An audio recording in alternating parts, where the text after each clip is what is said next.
नमस्कार साथियों, हमारे इस चैनल पर आप सबका स्वागत है। चैनल पर नए हैं तो हमारे इस चैनल को सब्सक्राइब और वीडियो को लाइक कर देना दोस्तों, और वीडियो को अंत तक जरूर देखना, बहुत मजेदार कहानी है। कुछ समय पहले की बात है, एक राजा अपने राज्य में शाम के समय अपना रूप बदलकर घूमता था। वो रूप बदलने के बाद लोगों से मिलकर अपने लोगों के समस्या बारे में जानने की कोशिश करता और उनकी समस्याओं को समझता था। एक दिन जब वह नगर में घूम रहा था, तभी अचानक जोर से बारिश होने लगी। उसने देर किए बिना एक गरीब के घर का दरवाजा खटखटाया। राजा के दरवाजा खटखटाने के बाद घर से एक व्यक्ति निकला। वह एक गरीब किसान था जो अपनी पत्नी और बच्चों के साथ रहता था।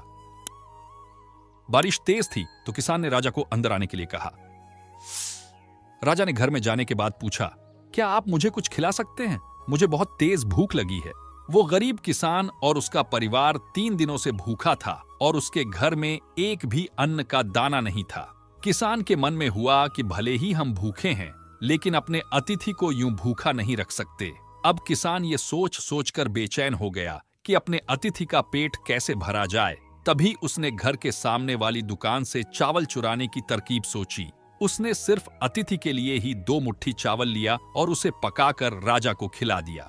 तब तक बारिश रुक गई थी और राजा अपने घर चला गया। दूसरे दिन दुकान का मालिक अनाज की चोरी की शिकायत लेकर राजा के पास पहुंचा। राजा ने दुकान के मालिक और उस गरीब किसान को अपनी सभा में प्रस्तुत होने का आदेश दिया। सबसे पहले सभा में पहुंचे किसान ने राजा के सामने जाकर अपनी चोरी का इल्जाम कबूल कर लिया और बीती हुई रात की पूरी बात राजा को बता दी। किसान राजा से कहता है कि मैंने चोरी की, लेकिन मेरे परिवार ने उस अनाज का एक निवाला भी नहीं खाया। गरीब किसान की बातें सुनकर राजा बहुत दुखी हुआ और उसने किसान को बताया कि अतिथि के रूप में मैं स्वयं तुम्हारे घर आया था।